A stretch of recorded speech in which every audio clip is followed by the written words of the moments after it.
सभी श्रद्धेय दर्शकों और सुधी पाठकों को सादर प्रणाम।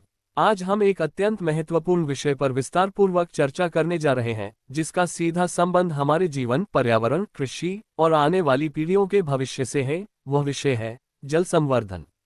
जल अर्थात पानी, जिसे हम रोजमर्रा की जिंदगी में सामान्यतः प्रयोग करते हैं, वास्तव में धरती पर जीवन की आधारशिला है।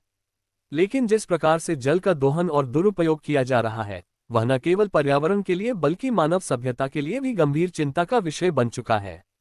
इस विस्तृत आलेख में हम जानेंगे कि जल संवर्धन क्या है, इसकी आवश्यकता क्यों है, ये किन किन तरीकों से किया जा सकता है और कैसे इसका सीधा प्रभाव समाज, कृषि, पर्यावरण और जलवायु पर पड़ता है।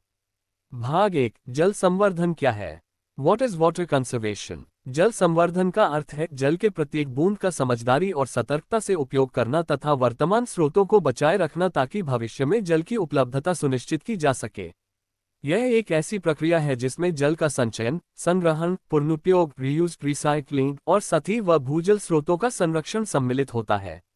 जल संवर्धन केवल पानी बचाने की प्रक्रिया नहीं है, यह एक संपूर्ण सोच है जो मानवीय क्रियाओं को पर्यावरणीय संतुलन के अनुरूप ढालने का प्रयास करता है।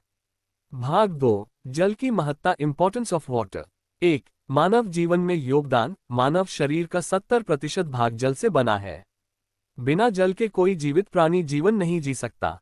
2, कृषि में उपयोग। भारत एक कृषि प्रधान देश है और सिंचाई के लिए जल का प्रमुख स्थान है। 3, उद्योगों में जल की आवश्यकता। कई उद्योगों में शीतलन, निर्माण प्रक्रिया और सफाई के लिए जल अनिवार्य होता है। 4, पर्यावरणीय संतुलन। जल नदियों, झीलों, आर्द्रभूमियों और समुद्रों के माध्यम से पारिस्थितिक तंत्र को संतुलित करता है। 5, पशुपालन और वनस्पति जीवन। पशु और पेड़ पौधों के लिए जल जीवनदायिनी शक्ति है। भाग 3, जल संकट की वर्तमान स्थिति।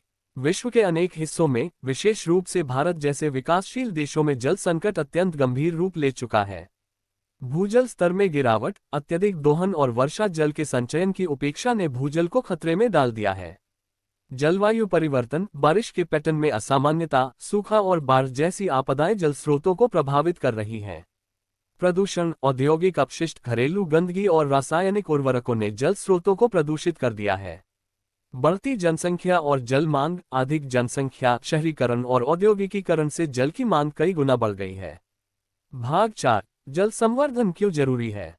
1, मानव अस्तित्व की रक्षा। 2, आर्थिक स्थिरता और विकास। 3, पर्यावरणीय संतुलन बनाए रखना। 4, कृषि उत्पादन को सुनिश्चित करना। 5, भविष्य की पीढ़ियों के लिए जल संसाधनों की सुरक्षा। भाग 5, जल संवर्धन के उपाय और तकनीकें।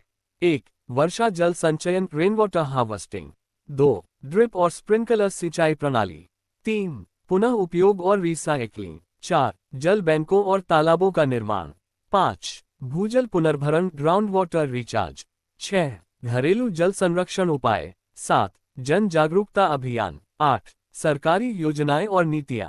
भाग 6, भारत में जल संरक्षण की परंपराएं और इतिहास। बावड़ियां और कुएं। तालाब और जोहड़, राजस्थान। झील प्रणाली, कश्मीर, कर्नाटक। वन आधारित जल स्रोत, गांवों की साझा जल व्यवस्था। भाग 7, जल संवर्धन में समाज की भूमिका। स्कूल और कॉलेज स्तर पर शिक्षा। ग्रामीण और शहरी समाज का भागीदारी। एनजीओएस और स्वयंसेवी संस्थाओं का सहयोग। जल योद्धाओं की भूमिका, वाटर वॉरियर्स। महिलाओं की भूमिका, जल की रक्षक। भाग 8, जल संरक्षण और तकनीकी विकास। स्मार्ट जल मीटरिंग, जीआईएस आधारित जल मैपिंग, आई और आईओटी का प्रयोग। प्लांट आधारित जल शुद्धि तकनीकें।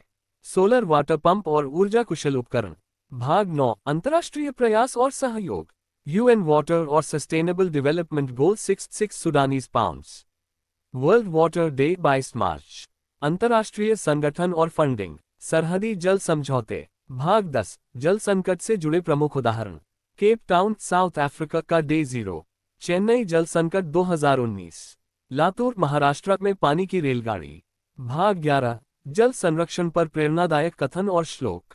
जल ही जीवन है। यदि अगली लड़ाई पानी के लिए हो तो हम आज शांति से जाग जाएं। जल बिन जीवन नहीं। संस्कृत श्लोक। आपो हे अष्टामयो भुवस्ता न ऊर्जे दधातन।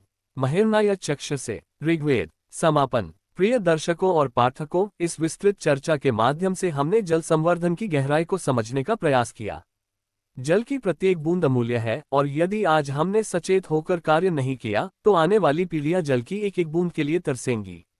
ये केवल सरकार या संस्थाओं की जिम्मेदारी नहीं है, ये हम सबकी साझी जिम्मेदारी है, एक नागरिक के रूप में, एक किसान के रूप में, एक शिक्षक, विद्यार्थी, माता पिता और समाजसेवी के रूप में। आइए हम सब मिलकर जल संरक्षण को अपने जीवन का अभिन्न अंग बनाएं। बच्चों को सिखाएं, बड़ों को प्रेरित करें और अपने घर, गांव, मोहल्ले और शहर को जल साक्षर और जल संवेदनशील बनाएं। यही सच्ची सेवा होगी जल, जीवन और धरती की। धन्यवाद।